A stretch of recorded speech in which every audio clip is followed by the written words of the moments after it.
Lettre numéro 61, nourriture biologique ou naturalisme. Remarque préliminaire.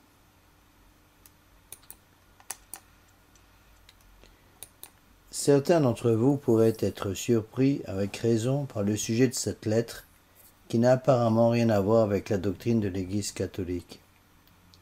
Mais le démon sait comment utiliser des choses qui semblent secondaires pour instiller la confusion dans les âmes et détruire les vocations, comme nous allons le voir. Commençons par 3 remarques préliminaires. Premièrement, parmi les familles très attachées à la nourriture biologique, nombreuses sont celles qui sont exemplaires dans leur foi catholique. Deuxièmement, en soi, on est libre de préférer la nourriture biologique à celle souvent frelatée que l'on trouve dans les supermarchés modernes. Cependant, la prudence et le bon sens doivent intervenir pour éviter des excès dangereux pour les âmes. Troisièmement, les gens modernes sont en général trop préoccupés par ce qu'ils mangent. Naturellement, il est évident que certaines personnes doivent suivre un régime alimentaire spécial pour des raisons médicales.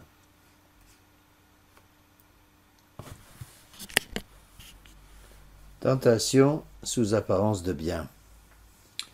Quand le démon s'attaque à un bon catholique, il doit utiliser un type de tentation très spécifique, car un bon chrétien ne va pas être séduit par quelque chose d'ouvertement immoral. Le démon doit donc cacher son intention perverse sous une couverture qui apparaît bonne à première vue, mais qui en fait ne l'est pas. Ce genre de tentation est appelé tentation sous apparence de bien. Voici l'enseignement de saint Ignace de Loyola dans ses règles pour le discernement des esprits, de la deuxième partie de ses fameux exercices spirituels. 4e règle. C'est le propre de l'ange mauvais, lorsqu'il se transforme en ange de lumière, d'entrer d'abord dans les sentiments de l'âme pieuse et de finir par lui aspirer les siens propres. Ainsi, il commence par suggérer à cette âme des pensées bonnes et saintes, conformes à ses dispositions vertueuses, et bientôt, peu à peu, il tâche de la tirer dans ses pièges secrets et de la faire consentir à ses coupables desseins. 5e règle. Nous devons examiner avec grand soin la suite et la marche de nos pensées. Si le commencement, le milieu, la fin, tout en elle est bon, et tendant purement au bien, c'est la preuve qu'elles viennent du bon ange.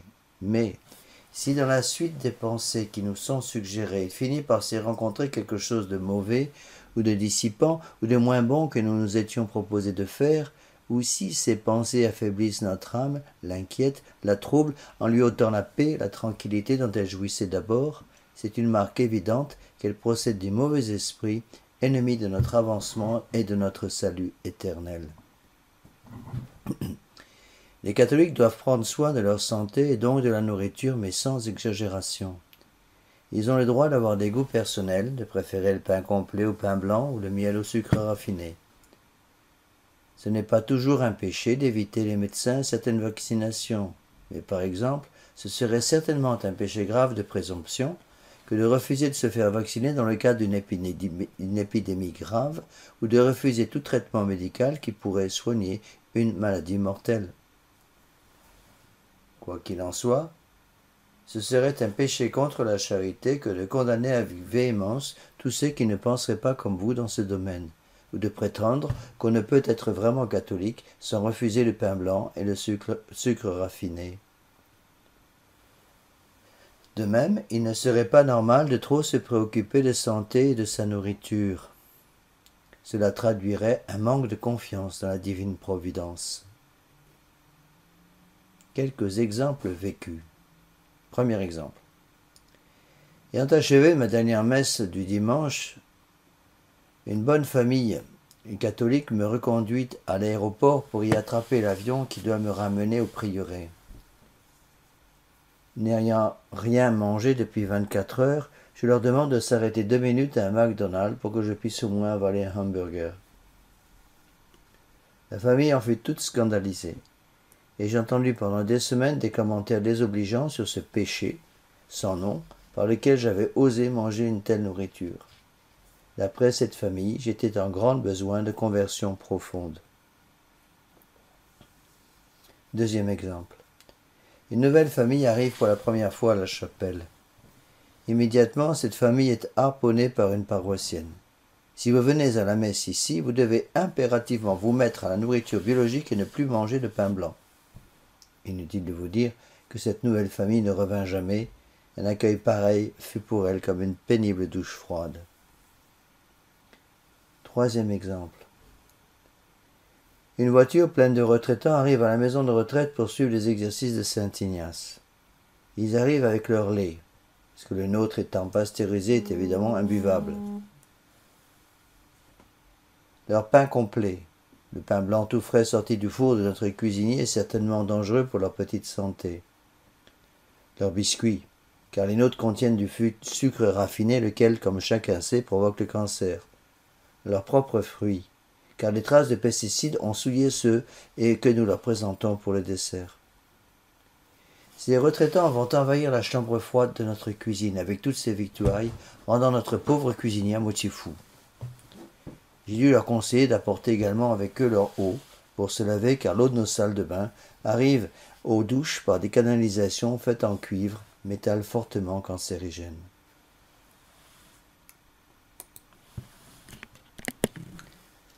Quatrième exemple. Un jeune ménage a décidé de donner naissance à leur premier enfant à la maison, car ses parents méprisent souverainement tous les membres d'une quelconque profession médicale. Lors de l'accouchement, la poche des os éclata trop tôt, et la mère se mourait sur son lit, risquant d'entraîner également la mort de son enfant. Le père refusait catégoriquement l'intervention d'un médecin. L'enfant et sa mère ne furent sauvés que grâce à l'intervention énergique d'une maîtresse femme, amie de la famille, qui prit sur elle de les conduire en urgence à l'hôpital en repoussant violemment le mari qui tentait de s'y opposer. Les conséquences de cet état d'esprit. Notre Seigneur Jésus-Christ nous dit qu'un bon arbre ne peut produire de mauvais fruits. La nourriture biologique est sans doute bonne pour le corps, mais le naturalisme est une catastrophe pour l'âme. L'état d'esprit qui se traduit dans les quatre exemples que nous venons de donner est dangereux, et il faut en comprendre les conséquences. Citons-en quelques-unes. Premièrement, il ferme la porte à de nombreuses vocations religieuses. Un enfant habitué à ne manger que de la nourriture biologique et à refuser toute autre sorte de nourriture aura beaucoup de mal à s'adapter à un régime alimentaire différent dans une maison religieuse. Pensez à la confusion si chaque séminariste devait avoir son propre régime. Deuxièmement, il déforme la conscience morale des enfants, menant au scrupule, à l'orgueil, la perte du bon sens élémentaire.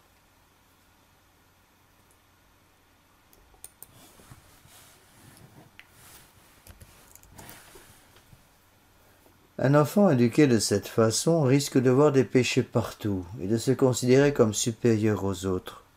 Nombreux sont ceux qui suivent aveuglément les idées bizarres du dernier gourou en matière d'alimentation. Troisièmement, ce genre d'éducation conduit les enfants à un comportement égoïste, sans charité aucune. Ils seront trop centrés sur eux-mêmes et deviendront vite impossibles à vivre dans une communauté. Les racines de ce comportement. Premièrement, le naturalisme.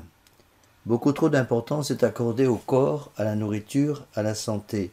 Ces sujets deviennent le centre de tout, à la manière d'une obsession, d'une idée fixe.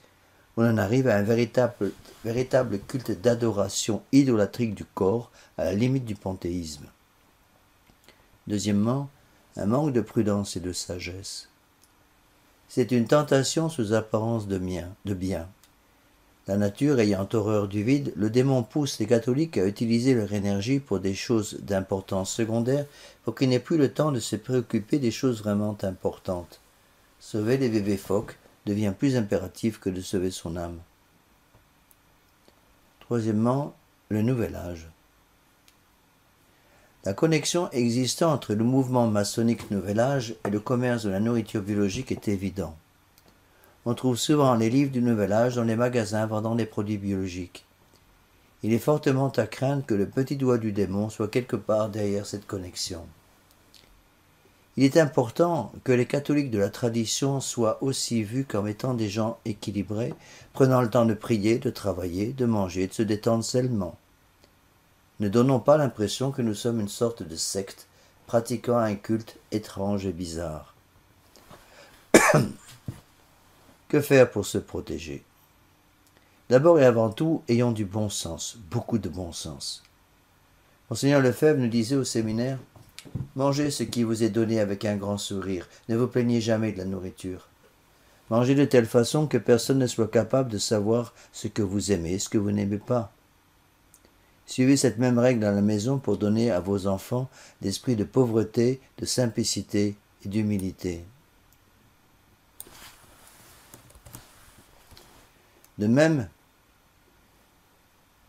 De plus, même si vous avez des convictions tout à fait légitimes concernant la nourriture biologique, obligez vos enfants et vous-même à manger de temps en temps de la nourriture conventionnelle pour leur enseigner, et à vous, les vertus de pénitence, de docilité et d'obéissance.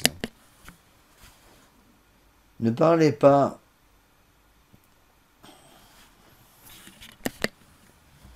tout le temps de nourriture à la maison. Il y a d'autres sujets de conversation dans la famille autrement plus importants. Utilisez le don de sagesse pour comprendre où sont les choses vraiment importantes et respecter la hiérarchie des valeurs. Ainsi, par exemple, un prêtre ne devrait pas participer à une démonstration contre l'avortement devant un criminel un samedi soir s'il sait qu'il a de fortes chances de terminer la nuit en prison et que ses fidèles vont se retrouver sans messe ce dimanche matin.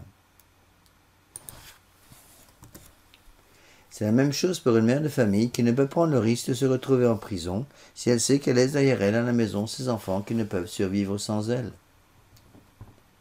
De la même manière, une maman qui n'a pas le droit devant Dieu d'obliger ses enfants à suivre ses convictions en matière de nourriture biologique, si elle sait qu'en agissant ainsi, elle leur ferme la porte de toutes les institutions religieuses traditionnelles, détruisant ainsi indirectement toutes les vocations que Dieu aurait éveillées dans le cœur de ses enfants. Cependant, il est évident que Dieu demande l'héroïsme quand la foi catholique est ouvertement persécutée. Il vaut mieux obéir à Dieu qu'aux hommes. Mais en toute chose, sachons garder la vertu de charité, surtout entre fidèles de la même chapelle. Vos merveilleuses idées concernant la nourriture biologique ne sont que des opinions et non des dogmes de foi. Terminons avec ce magnifique passage du chapitre 6 de l'Évangile selon saint Matthieu. Ne vous inquiétez pas pour votre âme de ce que vous mangerez, de ce que vous boirez, ni pour votre corps de quoi vous le vêtirez. L'âme n'est-elle pas plus que la nourriture et le corps plus que le vêtement? Regardez les oiseaux du ciel qui ne sèment ni ne moissonnent et n'amassent rien dans les greniers, et votre Père céleste les nourrit. Ne valez-vous pas beaucoup plus qu'eux? Qui de vous, à force de soucis, pourrait ajouter une seule coudée à la longueur de sa vie? Et pourquoi vous inquiétez-vous pour le vêtement? Observez les lys des champs, comment ils croissent, ils ne peinent ni ne filent. Or, je vous dis que Salomon même, dans toute sa gloire, n'était pas vêtu comme l'un d'eux. Si donc Dieu revêt ainsi l'herbe des champs, qui est aujourd'hui et demain sera jetée au four, ne le fera-t-il pas bien plus pour vous, gens de peu de foi? Ne vous mettez donc pas point en peine, disant « Que mangerons-nous, ou que boirons-nous, ou de quoi nous vêtirons-nous » C'est de tout cela en effet que les païens sont en quête, car votre Père céleste sait que vous avez besoin de tout cela. Cherchez premièrement le royaume de Dieu et sa justice, et tout cela vous sera donné par surcroît. Tout dévoué à notre Seigneur Jésus-Christ, notre Sainte Mère.